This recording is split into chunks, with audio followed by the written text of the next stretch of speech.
Selamat pagi anak-anak semuanya. Apa kabar kalian? Baik ya. Pagi ini kita akan belajar kembali mata pelajaran IPA.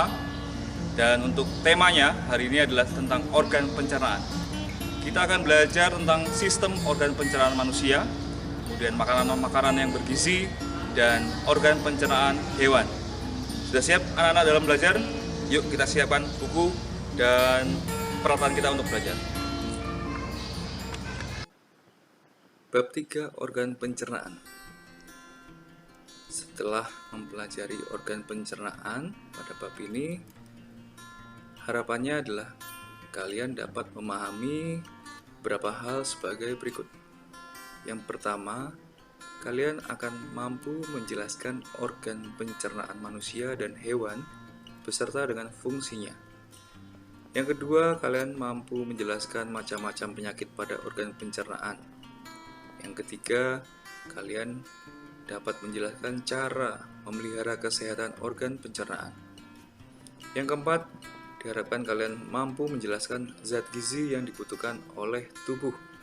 Nah, kurang lebih ada 4 tujuan dari pembelajaran kita hari ini, dan semoga apa yang kita pelajari pada hari ini dapat menjadi bahan ataupun modal kalian untuk mengerti apa yang terjadi pada tubuh kita. Mari kita lanjutkan. Proses pencernaan makanan pada manusia. Organ pencernaan manusia ada dibantu oleh beberapa alat pencernaan manusia. Antara lain kita mulai dari yang pertama, yaitu mulut. Makanan dikunyah oleh gigi dan bercampur dengan air liur yang mengandung enzim bekealin.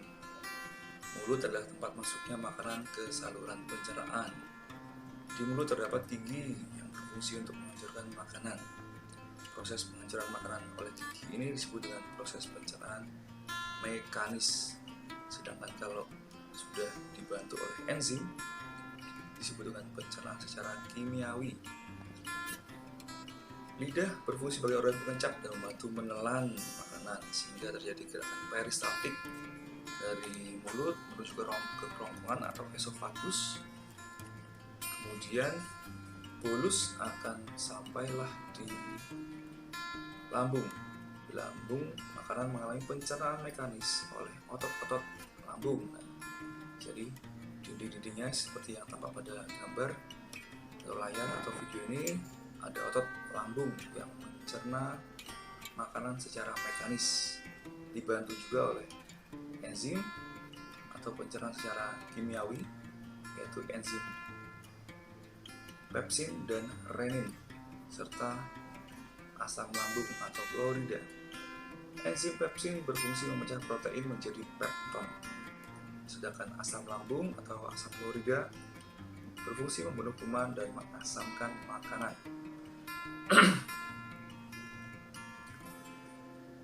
Jadi kalau kalian memiliki MAH, nah biasanya MAH ini disebabkan oleh asam lambungnya naik, sehingga terjadi nyeri atau sakit pada bagian perut kita atau lambung kita. Di lambung ini, bolus akan berubah menjadi bubur atau kin yang akan memasuki bagian usus halus yang disebut dengan duodenum atau usus 12 jari. Di usus 12 jari ini atau bagian dari usus halus terjadi proses pencernaan kimiawi dan juga penyerapan sari-sari makanan. Di dalam duodenum, makanan mengalami pencernaan dan dibantu oleh getah pencernaan dari kantong empedu dan pankreas. Di dalam usus halus juga terdapat enzim nanti yang berasal dari pankreas dan dinding usus. Nah, kim ini terus bergerak menuju ke bagian berikutnya. Nah, itu melalui bagian usus halus yang disebut dengan jejunum atau usus kosong. Di dalam jejunum, makanan mengalami pencernaan kimiawi oleh enzim pencernaan ini. Ada sukrase, lipase, dan maltase. Sukrase berfungsi untuk mengubah sukrosa menjadi glukosa. Lipase berfungsi mengubah lemak menjadi asam lemak dan gliserol. Maltase berfungsi mengubah maltosa menjadi glukosa. Kemudian tim bergerak lagi. Nah, Pada Kim, zat-zat makanan berupa glukosa, asam amino, dan asam lemak, vitamin, mineral, dan air itu diserap oleh bagian usus halus yang disebutkan ileum atau usus penyerapan. Di dalam ileum terdapat banyak tonjolan atau lipatan yang disebut dengan villi atau jonjot usus. Villi berfungsi untuk memperluas permukaan usus sehingga proses penyerapan zat makanan menjadi lebih optimal.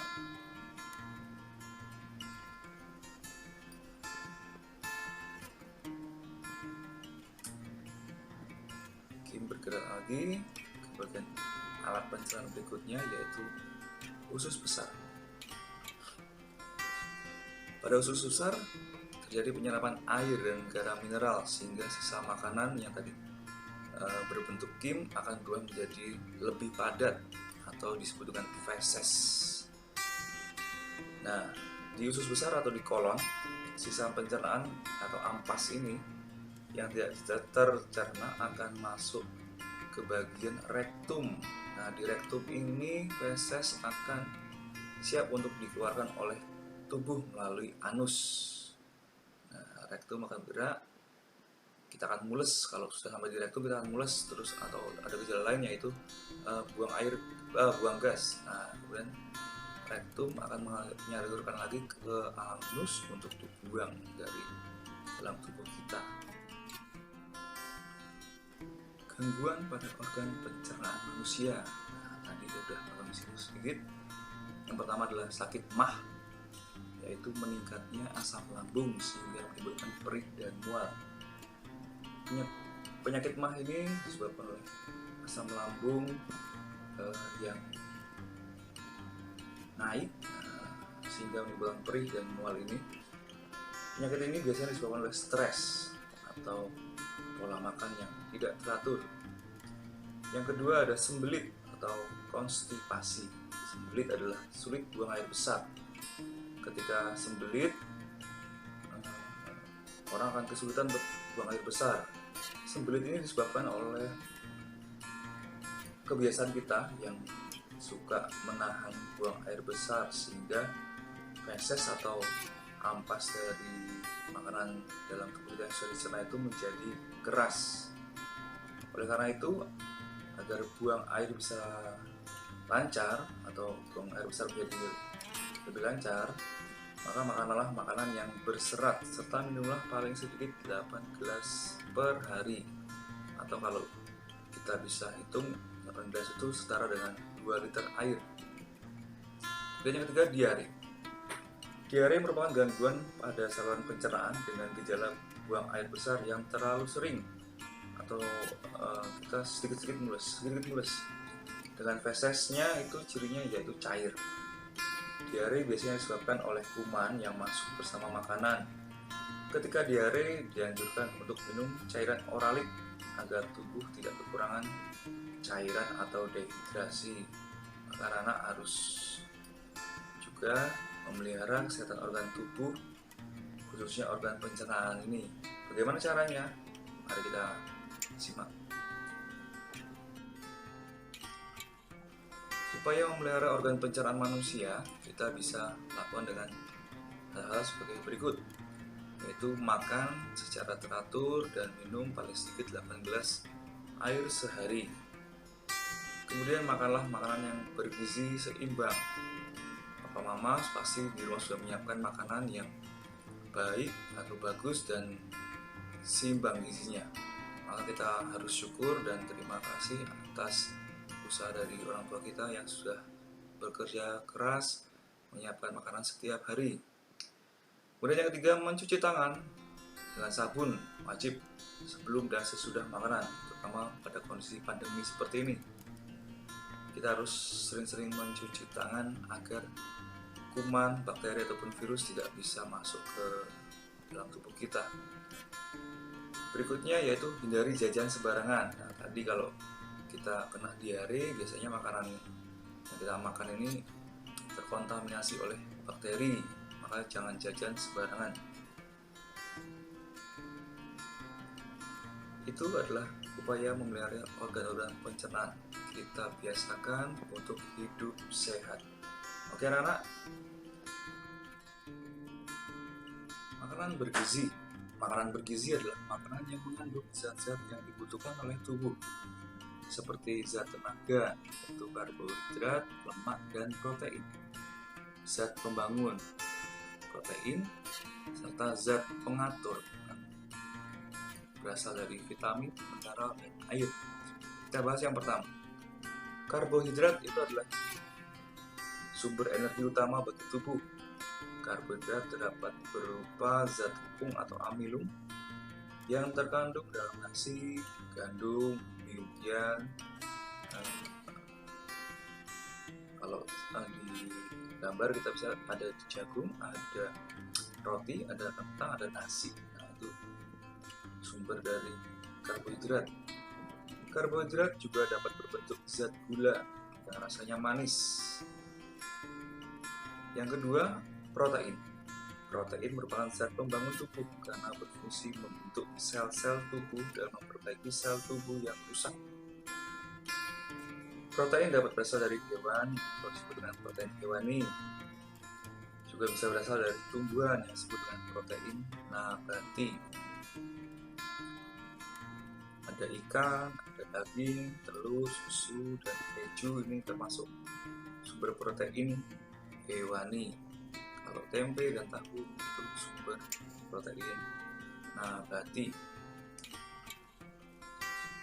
Yang ketiga, lemak. Lemak merupakan zat makanan yang dapat berfungsi sebagai sumber cadangan energi bagi tubuh kita.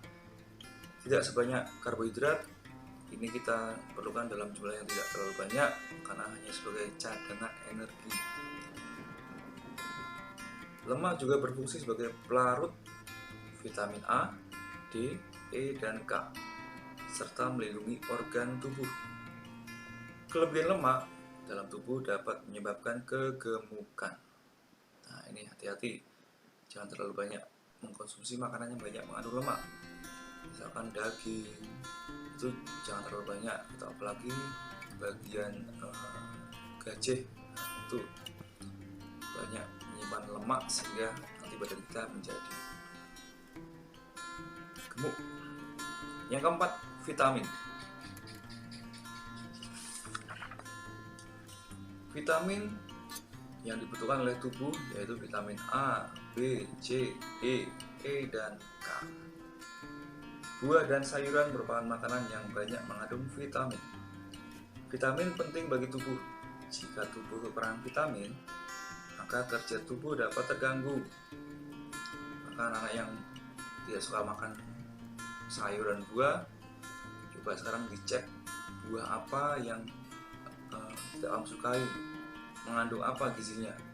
Jangan-jangan kamu itu membutuhkan zat gizi yang diperlukan oleh tubuh kita melalui buah tersebut. Kita harus biasakan makan buah dan sayur. Berikutnya, mineral. Ini dibutuhkan dalam jumlah yang sedikit pula. Mineral yang dibutuhkan oleh tubuh antara lain sebagai berikut. Kalsium dan fosfor yang pertama dibutuhkan oleh tubuh untuk pembentukan tulang dan gigi yang kuat.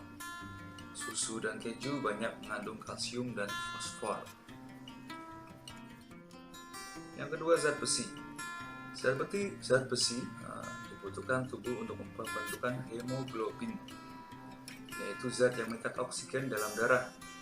Kekurangan zat besi menyebabkan tubuh kekurangan darah atau disebut dengan anemia, sehingga tubuh merasa lemah atau lemas. Yang ketiga, iodium atau iodium berperan dalam pertumbuhan dan perkembangan tubuh. Kekurangan zat iodium dapat menyebabkan penyakit gondok dan kelainan pertumbuhan atau kekerdilan. Contoh makanan yang banyak mengandung iodium adalah garam beriodium. Tidak semua garam ya. Kalau di rumah ada bungkus garam, nanti bisa dilihat ada tulisan garam beriodium atau tidak. Yang baik adalah garam yang beriodium.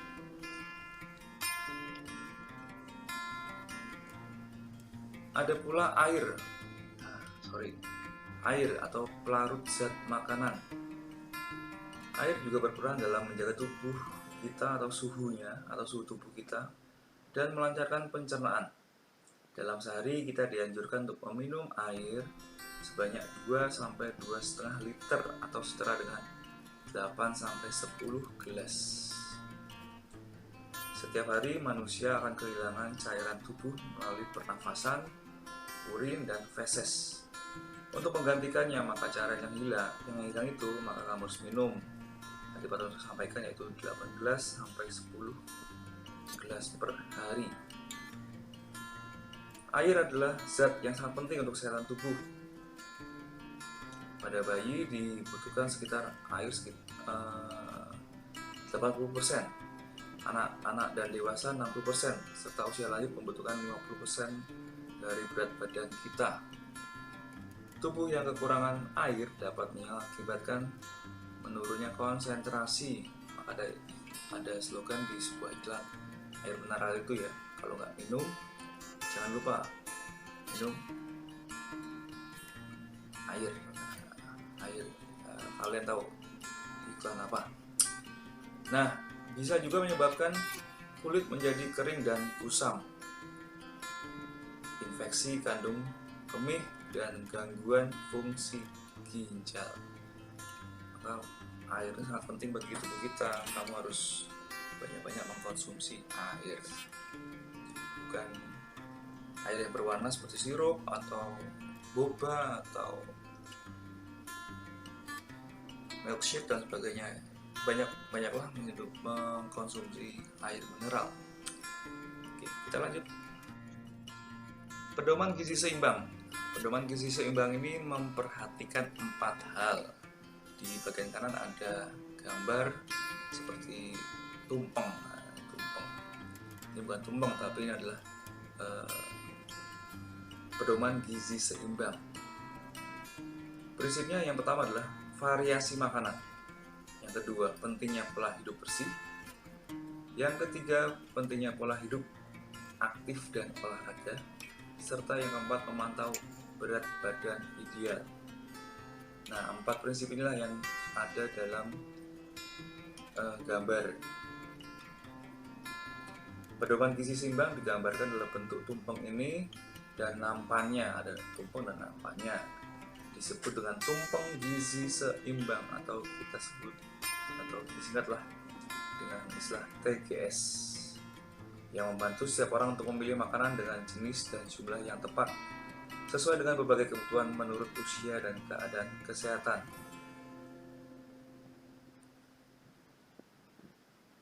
Nah, di situ kalian bisa lihat pembagiannya seperti apa, mana yang paling banyak, mana yang paling sedikit, dan pola hidup seperti apa yang harus kita lakukan ada dalam tumpeng gizi seimbang tersebut. Nah, yang berikut kita beralih ke organ pencernaan hewan. Kita akan memberikan beberapa contoh hewan-hewan yang kita bisa amati. Yang pertama ada cacing tanah. Makanan cacing tanah ini berupa sisa-sisa makhluk hidup yang telah membusuk. Susunan organ pencernaan pada cacing tanah meliputi mulut, tenggorokan, kerongkongan, tembolok, empedal, usus, dan juga anus.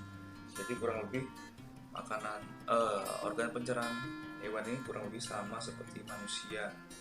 Mungkin ada beberapa bagian yang berbeda atau mirip, ya itu. Yang kedua kita lihat ada serangga.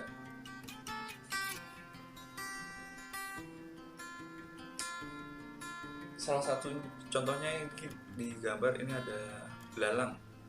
Serangga memiliki makanan yang berbeda-beda. Bentuk mulutnya juga berbeda-beda. Susunan organ pencernaan pada belalang ini meliputi mulut, kerongkongan, lambung, usus, dan anus.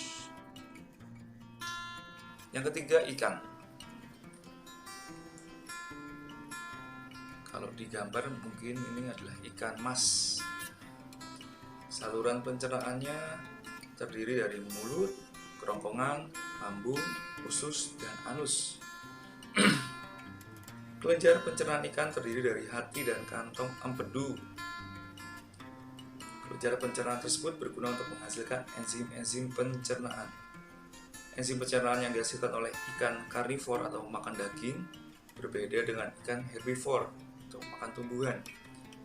Pada karnivor menghasilkan enzim pemecah protein, sedangkan pada ikan herbivor menghasilkan enzim pemecah karbohidrat.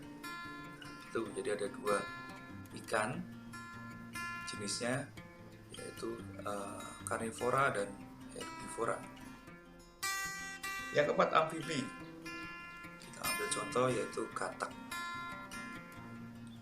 Salurannya berupa mulut, kerongkongan, lambung, usus, dan kloaka. Pada proses pencernaan katak, makanan masuk dari rongga mulut menuju ke lambung. Di lambung terjadi pencernaan makanan yang selanjutnya disalurkan menuju ke usus halus dan mengalami pencernaan kimiawi dengan bantuan enzim pencernaan yang berasal dari hati dan pankreas. Di usus halus, sari-sari makanan diserap. Kemudian sisa makanan yang tidak diserap akan dikeluarkan oleh kloaka.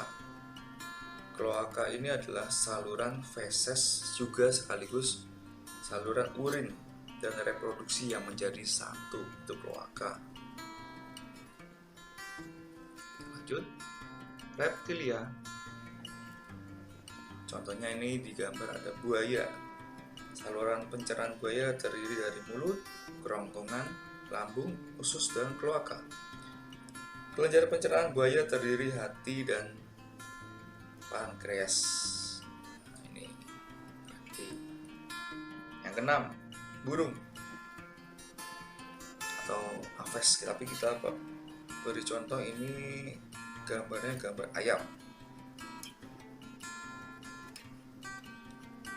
Sama seperti hewan-hewan sebelumnya, misalnya ada perbedaan sedikit, mulai dari mulut, kerongkongan, lambung, usus, dan anus. Berikutnya mamalia atau ruminansia. Gambar tampak gambar sapi.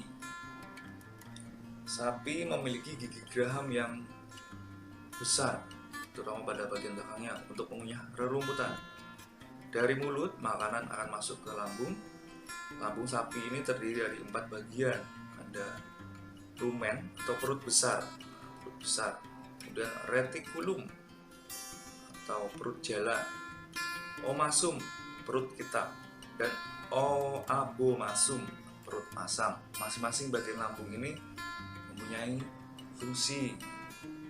Pada hewan ruminansia atau sapi muda misalkan, di dalam lapisan abomasumnya terdapat enzim renin untuk mencerna protein dan protein susu. Dari lambung makanan masuk ke usus kalau sudah mengalami pencernaan. Nah, di usus terjadi proses penyerapan zat makanan yang kemudian selanjutnya dikeluarkan oleh anus. Masing-masing bagian lambung ini punya fungsi ya. Tadi kalau diberi gambaran sedikit, contoh misalnya rumen itu terdapat bakteri pengurai selulosa pada makanan sapi. Makanan akan dibawa ke retikulum. Retikulum makanan akan dicerna kembali membentuk gumpalan ke bolus. Bolus kemudian didorong kembali ke rongga mulut dan dikunyah kembali. Jadi sudah masuk, dikembalikan lagi ke depan. Omasum yaitu tempat terjadinya penyerapan air dari makanan yang dicerna tadi. Bagian omasumnya lambung tadi. Terakhir adalah abomasum, tempat makanan dicerna dengan bantuan enzim pencernaan. Jadi masing-masing bagian lambung ini punya fungsi yang berbeda.